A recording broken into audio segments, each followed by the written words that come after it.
Fashion, by its very nature, is aligned with innovation. The fashion industry cycles throughout the 20th century every 6 months.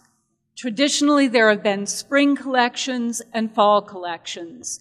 In the 21st century, most fashion houses present 4 to 6 collections a year.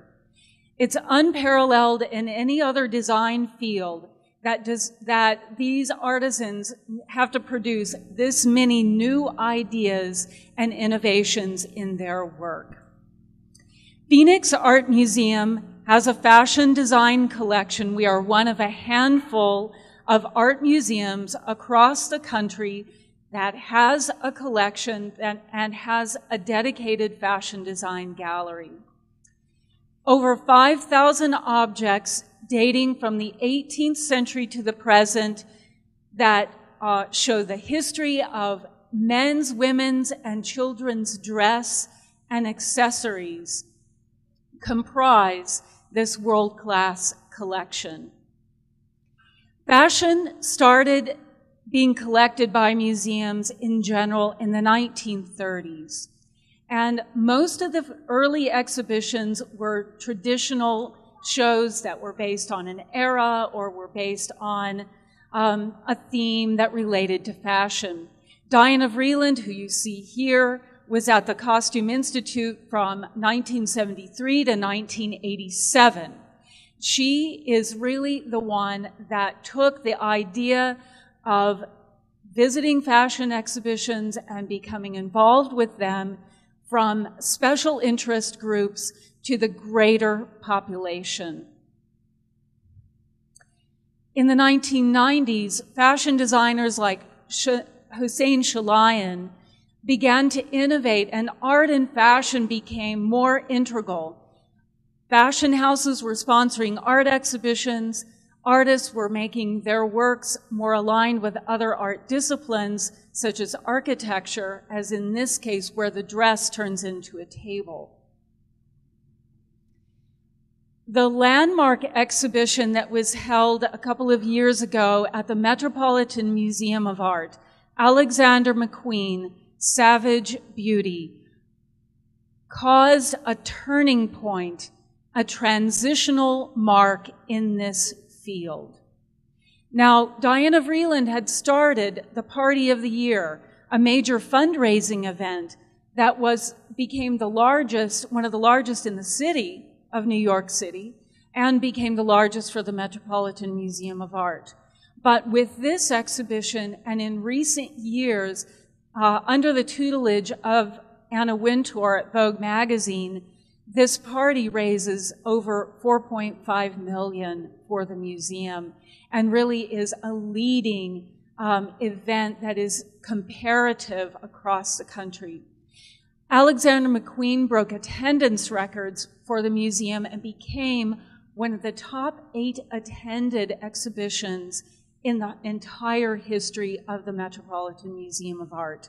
Over 600,000 visitors attended, many waiting in line, long lines that stretched down the block outside the museum. This caused fashion to go from a more marginal area of the museum, often considered and still questioned whether it should be a rightful part of the museum. Often reviews of exhibitions would say, why fashion in the museum? Why does it belong there?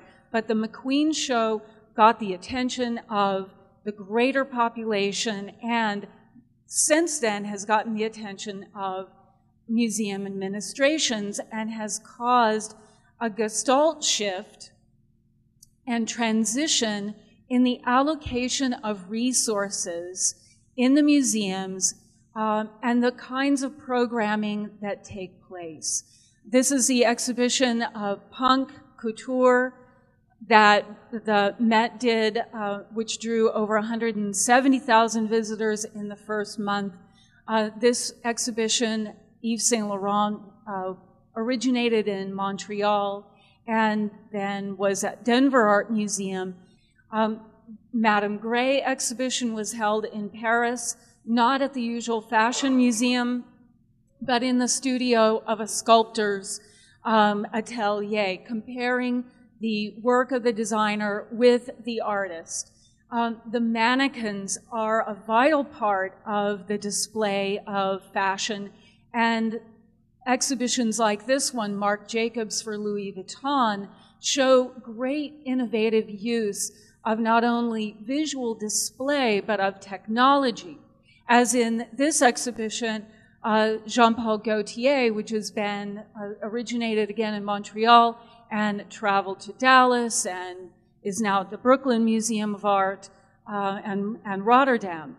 In fact, you're greeted by a projected image of the designer himself, which speaks to you. So there's not only a visual component, but an audio component to this exhibition as well. And here you see a whole lineup of mannequins utilizing this technology. In London, in November of 2012, the Victoria and Albert Museum opened an exhibition called Hollywood Costume. Hollywood Costume, again, broke records at that museum for attendance, the Victoria and Albert Museum in London.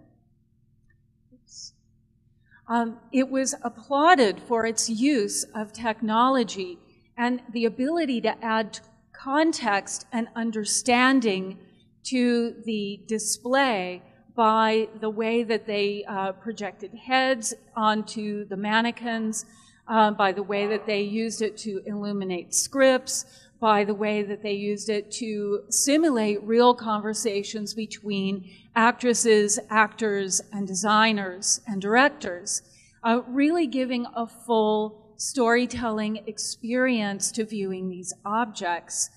One of the main benefits that is cited for fashion in the museum is that it's accessibility.